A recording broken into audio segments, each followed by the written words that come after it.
Mr.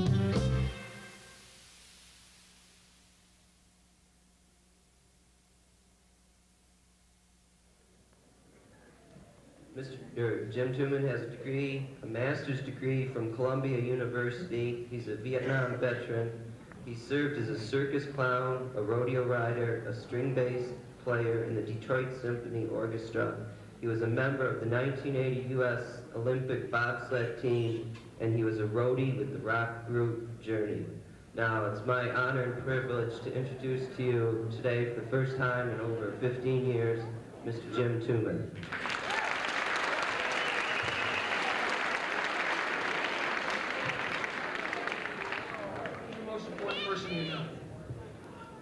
The most important person you know. Parents. Who's the most important person you know? Okay. Who's the most important person you know? Parents. Parents. Who's the most important person you know? Parents. Okay. Who said me? Okay. Does anybody think that's a conceited statement? Let me see a show of hands of those people that think that's a conceited statement. Now let me see a show of hands of those people that don't think that's a conceited statement.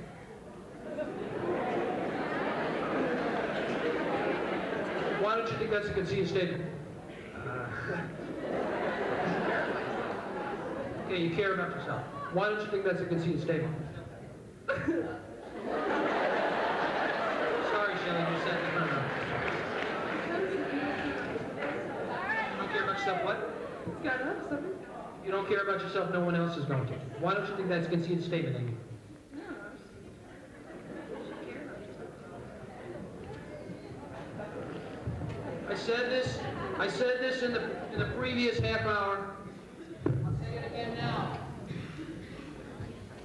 If you are not fulfilled, you cannot fulfill anyone else. It is just that simple. The more fulfilled you are, the easier it is for you to share that fulfillment. How many of you in the audience know negative people? Let me see a show of hands. Negative people, that means someone that's put you down.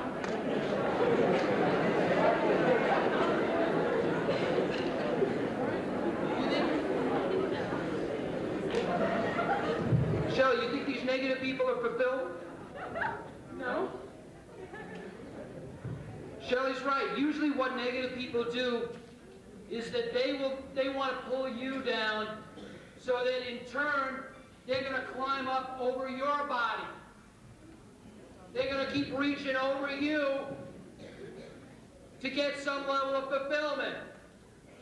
The only way that you can stop that from happening is for you to start to become more fulfilled. That's not just pie in the sky. It's real easy to buy into what everybody else thinks is fulfillment. If you get an A in a chemistry class, does that mean that you're a success? Does that mean that you're a success? Yes or no? It means that she's a success. If you get an F or an E in a chemistry class, does that mean that you're a failure? Does that mean you're a failure? Why? But you just said if you got an A, you're a success. So I'm taking the opposite side of the coin. I'm saying if you get an F, does that mean that you're a failure? Why? Because it just might not fit for the test. Okay, if there's a boy in school that you really care about, and he turns around and he said, I really don't care about you, does that mean you're a failure? No. Why? Because if he doesn't care about you, he's not important to him. Okay. Do you realize that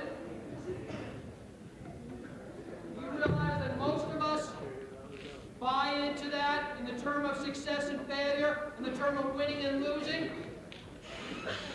Most of us, if we fail at something, we lump it together and we consider that we're a failure. Not so. Back to negative people. Negative people don't want you to succeed. You're a threat to them. You're taking away something that they maybe cannot achieve themselves. And they look at you, and they look at you setting goals and making things happen in your life, and what happens is that they're a little bit jealous, but they can't come out and be honest, and they can't say, I'm jealous. So what they're going to do is say, don't do this, or let me tell you something for your own good, or why don't you try this way? And right away, the minute you start on that track of buying into what everybody else thinks that you should be doing, that's the direction you're going to be going. Can you come up for a second? Yeah. Come up, I need you. I want you to grab my wrist. I do this every talk because it's the only way graphically I can show you what's happening in some of your lives. I want you to grab my other wrist. All right, remember this is the second three talks. So I want you to take both hands on that wrist, and I want you to say, Jim, I want you over there, and I want you to say, Jim, I want you over there, and I don't care whether you rip my arms out, I want you to pull me in that direction, all right?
Said that they were the most important person that they are. Okay. What's your first name? Judy. Judy, okay, Judy. Who controls your life? Tell me how you control your life, Judy. I make my own decisions for myself. Okay. Tell me, sophomore, junior, senior? Junior. Okay. I asked this the last class. Let me ask this again. After graduation, tell me what you're going to do the day after graduation besides party. What are you going to do when you wake up? Because at some point you're going to have to wake up. Okay. I'm not picking on Judy, but do you really believe, Teresa, that Judy controls her life? Mm-hmm. And Andy, do you really believe that Judy controls her life? Up to a certain point. Okay. You just heard her answer, so I'm gonna keep searching on this one. Janice, do you really believe that Judy controls her life? Up to a certain point. Okay.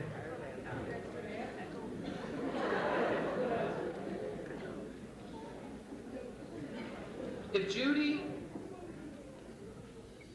Judy has no fixed points or no determined goals, there is a real possibility in her life that someone or something can come along and take control of her life. It is that easy. And for most of you, you're going to be facing the same decisions whether you're in the 8th grade or the 12th grade. Whether you're graduating in June or you're graduating in 4 years, at some point you're going to be facing these decisions. And for many of you, you say, hey, listen, I've got a lot of time. I'm busy in school, I've got activities, I've got a lot of time to deal with this. Unfortunately, you don't. Unfortunately, it catches up to you. Unfortunately, that tug of war, back and forth, is at some point all of you. I share this every talk because it's a real tragedy that happened in my life. And the more I keep sharing it, the more I keep realizing it, how impacting it is, and how common it is.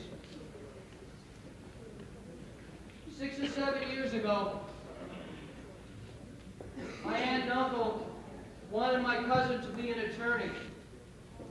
And they kept hammering at him to be an attorney by saying, we would really love you to be an attorney. And we think an attorney makes great money. And we think everyone looks up to an attorney. And they kept hammering away at him and hammering away and hammering away. And then in the end, it wasn't working because he really didn't want to be an attorney. So they held out the ultimate carrot. They said, if you go to law school, we have just sold our business. We will give you a certain amount of money when you finish law school as kind of a reward.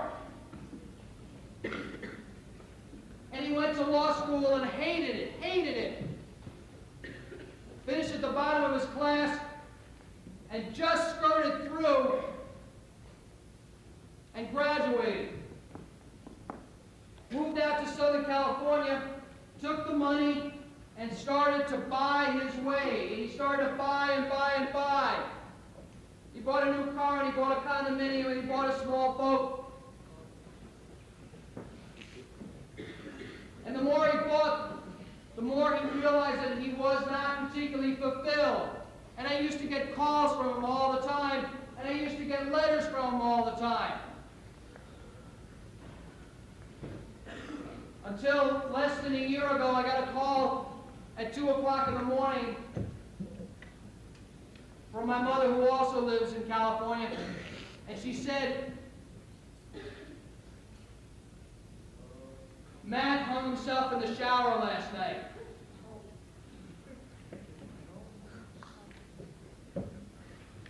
And I got this letter, postmarked a couple of days before he died.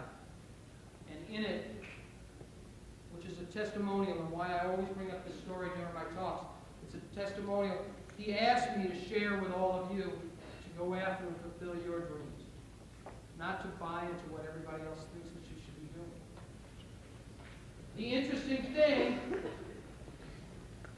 and my family still has not learned from this, the interesting thing is that we get together on holidays as a family, and they still talk about Matt, and they still say, but he had it all. Andy, did he have it all?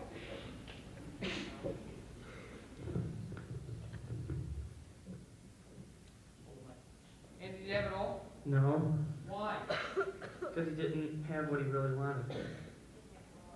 He had what his parents wanted him to have.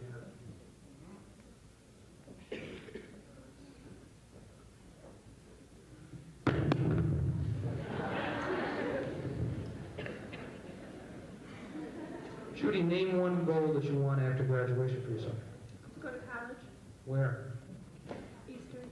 How are you going to pay for it, Judy? Through working. And what do you want to study, Judy? Business. What do you want to do after you get through with business? I mean, what type of job do you want when you graduate? Business administrator. Where? I don't know yet. Okay. For most of you, and goals are not fixed, they're not carved in stone.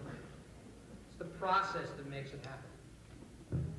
For most of you, if you're vague at this moment in terms of your goals, start to put some more definition to them. Start to ask the hard questions. Start to think and determine where it is that you want to be. Because otherwise, like my cousin, for many of you, it's a real dead-end street. Miley, how many people do you know that are really happy in what they're doing? I don't know. Give me some sort of a figure. 10. 10, okay, that's fine. And how many people in your circle of life, Miley? A couple hundred? Okay. Andy, how many people that you know are really happy with what they're doing? I don't know, maybe 20. 20, and how many people in your circle of life? 100? 200 or 300? How many people do you know that are really happy with what they're doing, Pat? More than I know that don't know that. Okay, you're among the, you're among the exception. But how many people? 20, 25? Okay. Out of a couple hundred? I don't want to put words in it. I'm back to Eric. Eric, how many people, I asked you last hour, how many people do you know that are happy with what they're doing? I can think of two. Sure. Okay. And Eric said in the last assembly that maybe there was 400 or 500 people in his circle of life. Why do you think in a country, I just came back from Japan, by the way. I spent 3 months this summer teaching and speaking in Japan. It is the most suppressed society that I have ever run across in the world. Job change is almost non-existent. There is an incredible amount of pressure on you to succeed. Your life is almost predetermined. Here in this country where we have the greatest possible choices, so very, very few people are really happy in what they're doing. So very, very few people are really fulfilled. Why do you think that is, Andrew? Why do you think that is? Maybe their parents are pressuring them into what the parents want them to do. Eric, why do you think that is? In the microphone. They're letting society dictate what they do and how they do it and when they do it.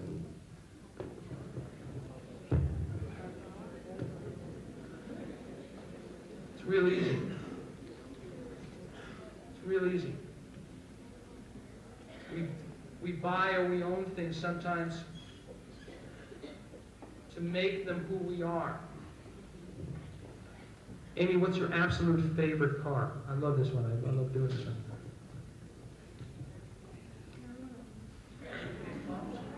Okay. Chris, what's your absolute favorite car? Do you have a favorite car? Janice, anybody? Corvette? Describe the Corvette to me. What color? What color? Red. Final. Okay. Christy, tell me what's your absolute favorite car. Porsche. Describe the car to me. Black. Brown interior. Okay. George, absolute favorite car. Probably Porsche. The red one. Okay. Black interior too? All right, let's envision that there are two Porsches just been washed in the parking lot. Black interior. Also, let's envision that there's a Corvette out there. Also, sitting in the parking lot. And when I'm through speaking, all three of you have the keys snugly in your pocket. And you're going to get up and go into the parking lot, open up the door, turn on the ignition, and drive off. Okay? Now let's take this one step further. Let's assume that I'm driving through the parking lot with this enormous crane. And I get to the first red Porsche. And I go, whack! And I wipe out the entire front end of the first red Porsche.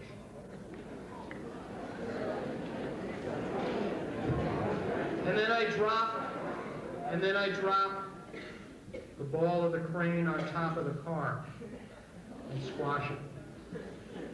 And I get to the second red Porsche. And I take it from the back and I go whack! And I wipe out the back end. And then I keep hammering away till it's like an accordion. And I get to the Corvette, and since the Corvette is fiberglass, it's only going to take 1 or 2 good shots, and it's like a pane of glass, so it'll just go trickling down. Who's Corvette? I want some good, honest feeling. How do you feel about me at this moment? I wouldn't like you. Come on, Jazz, give me some good hatred. Any deeper? Why would you want to do that? Just, there's no rhyme or reason. I'm just asking you how you feel about me at this moment. Well, I think you're just mad because you don't have a car license. Good answer, Parag. George, how do you feel about me? Pretty bad. How bad? Bad enough to hit you.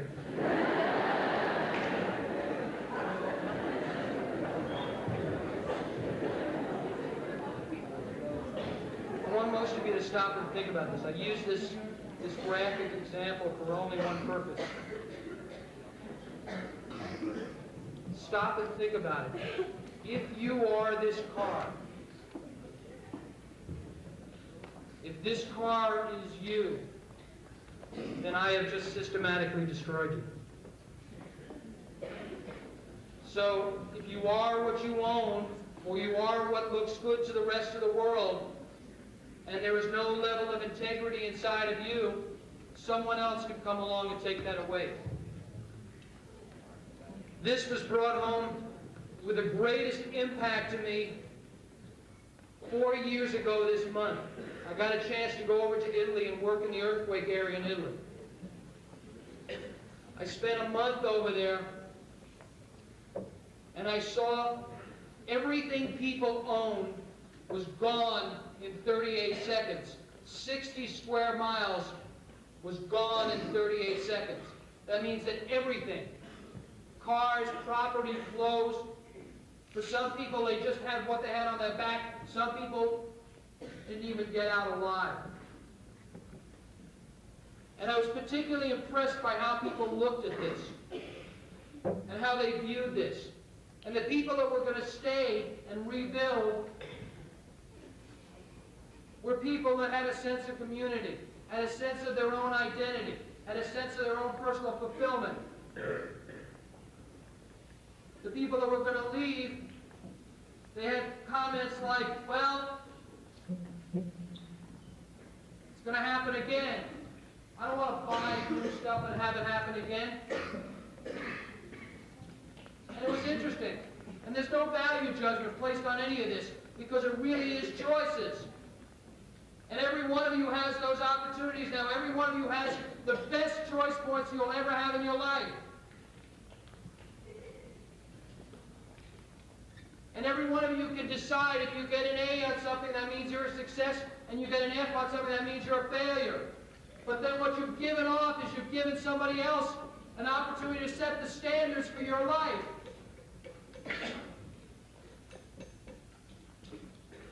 In October, I got a chance to talk to 3,000 parents in Chicago. And I asked the parents, I said, what would you rather have your son or daughter have? Straight A's or feeling good about themselves?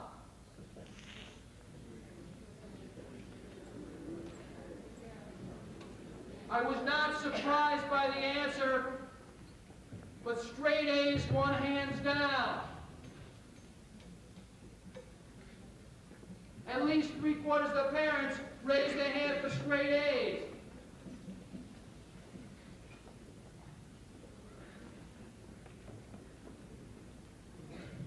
I cut out this article about 2 weeks ago. I was in New York speaking.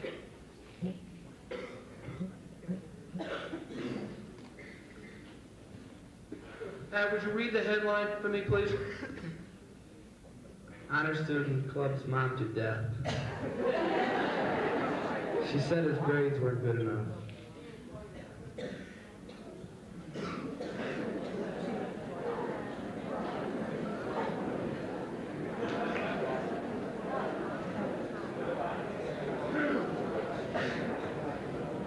This last weekend, I was down at the All-Star game, the NBA All-Star game in Indianapolis.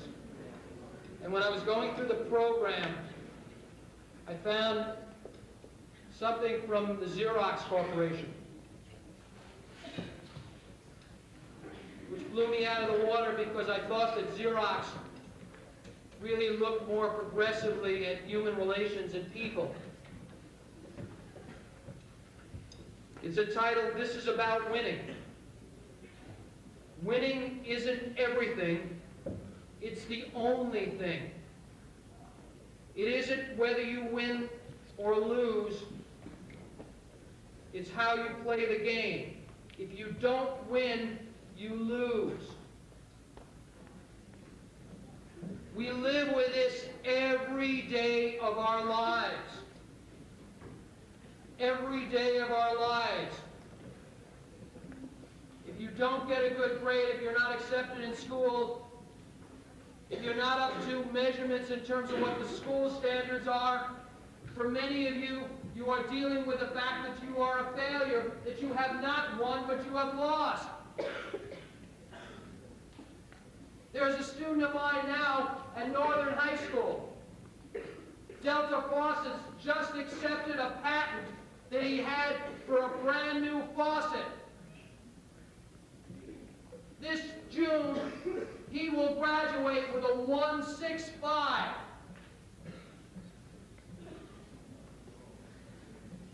Teresa, is he a failure? No, Why? he tried. Is he a failure, Jude? No, Why? because he's fulfilled everything he wanted to do what he wanted. Tricia, is he a failure? No, because, you know, he tried. He did do something. If everybody looked at his grades in school, when he brought his report cards home and his family looked at his grades. By all standards that we have set up, he is a failure. By all standards of what we have set up, he is not only a failure, he's almost below failure. And yet, I have the feeling about him that he will go on to really live out who he is. And that's really my dream for all of you. Anybody have a dollar bill?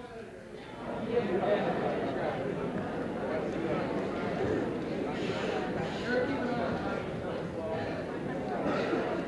You stand up and hold up. Yes. 5 minutes? Yes. You want the dollar? All right, can you tear it in half to me, please?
The only reason that I really want to talk to students like you is that you have the greatest choice points right now. Ask anybody in this room who's got car payments and house payments, who's got children, who's got financial responsibilities, ask them whether this is important. It damn well is. And it will someday be important to all of you. I hope, though, not enough to compromise your lives. And the only way that you're going to do that is for you to start to set some goals now.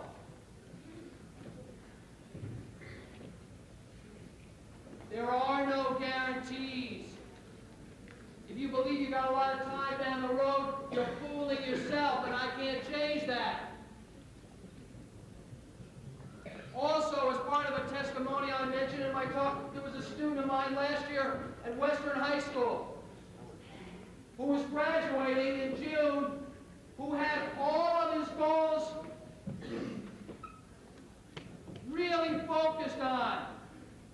He knew where he was going to go to school, he knew how he was going to pay for it, he knew what he was going to do when he finished school. He had a company already that he had worked for that was going to take him in and give him a job. And he drowned in a class picnic. And like my cousin, everybody gets together and say, why? No one knows these answers. And I don't have the answers for any of you. this tug of war up here was me. It was me for most of my life.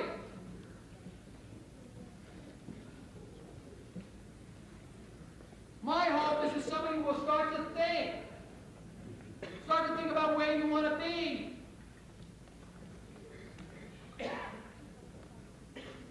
Eric in the introduction mentioned about the group journey.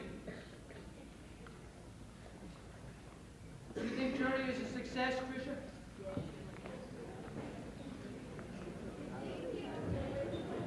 Wait. There's like people up top can't hear. If they feel they're doing what they want, then they're a success. By your standards, I'm asking, are they a success? You have to stop and think about it. Yeah, kind of. Tell me why you think they're a success. Because if they're happy with what they're doing, then they're a success. People. Wait a minute. We're dealing with apples and oranges here. You're asking if they're happy with what they're doing. They wouldn't do it if they're not happy.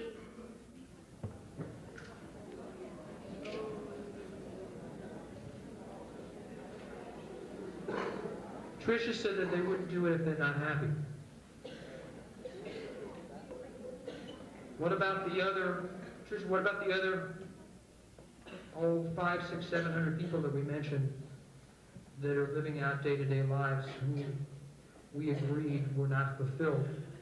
They have the same choices. They wouldn't do it if they weren't happy, right? So why are they doing it?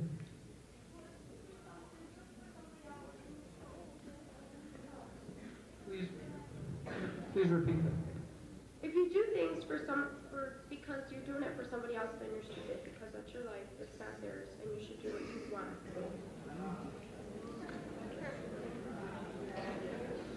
I am not advocating, nor do I believe that Tricia is advocating, I don't want to speak for her, a selfish approach to life.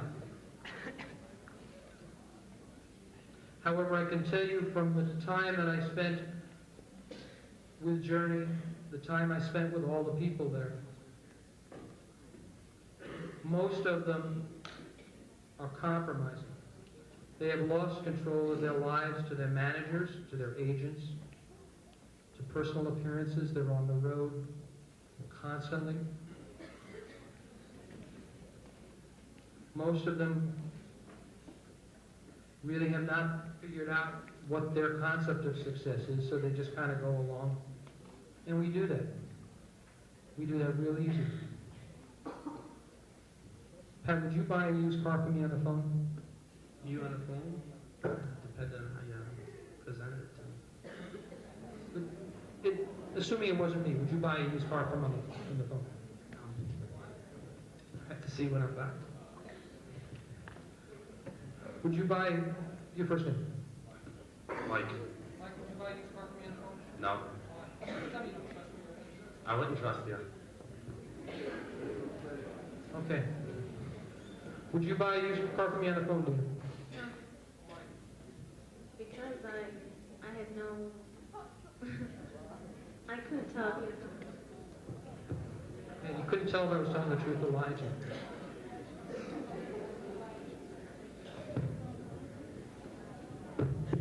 You know, most people make their life decisions by buying a used car on the phone concept. Most people take a hit or miss approach. Most people do the same thing with relationships, with marriages, with jobs, with everything. They take this hit or miss approach because they have not even remotely set a goal. And for some people, once they make this choice, it's difficult to get out. Ask the person that's working 30 years at General Motors whether they would leave tomorrow. Most of them are going to wait till retirement. I had lunch with a friend of mine in New York the beginning of the year. He works for the state government of New York, and he said to me over lunch, he said, Jim, I only have another 17 years, 3 months, and 2 days to retirement. What a waste! What a waste! I looked at him, I couldn't believe it. But we do that to ourselves. And every one of you, at this point,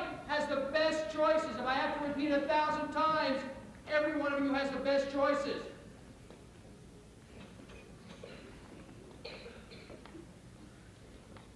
And you can leave this auditorium and say, I heard this guy, he tore on money, he jumped up and down, he shouted, he yelled. He talked about cars, he talked about the earthquake area, he talked about his cousin.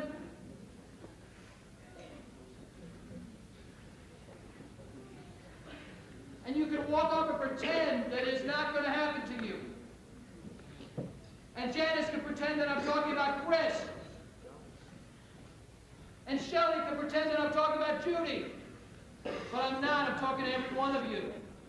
Because every one of you has a shot at it.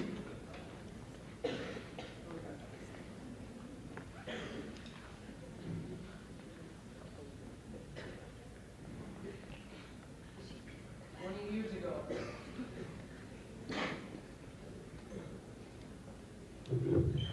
Years ago, I got a chance to go on the road as a photographer when the Beatles first came into the United States as part of their national tour. I sat in Chicago, and I tell this story over and over again because I remember it so clearly, it's almost as if it was yesterday. That John Lennon sat, and there was 50 people out in the audience. They had let in 50 aspiring songwriters. There was a waiting list to get into this meeting of probably in the thousands, but he allowed 50 to meet with 50. And his first opening statement to everybody, he said, "I am no more talented than any of you." And everybody looked at him like he was crazy. He said, "I am no more talented than any of you." Here he was at the top of the charts, making millions of dollars. His music was heard all over the world. High recognition.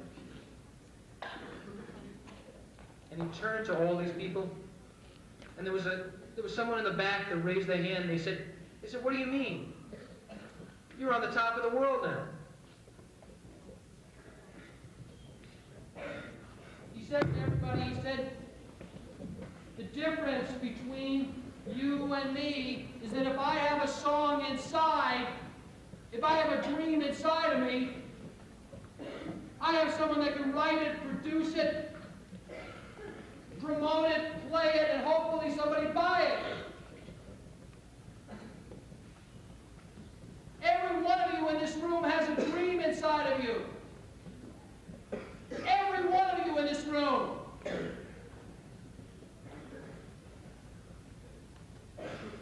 But you can walk around with it inside for the rest of your life, or you can bring it out and make it happen.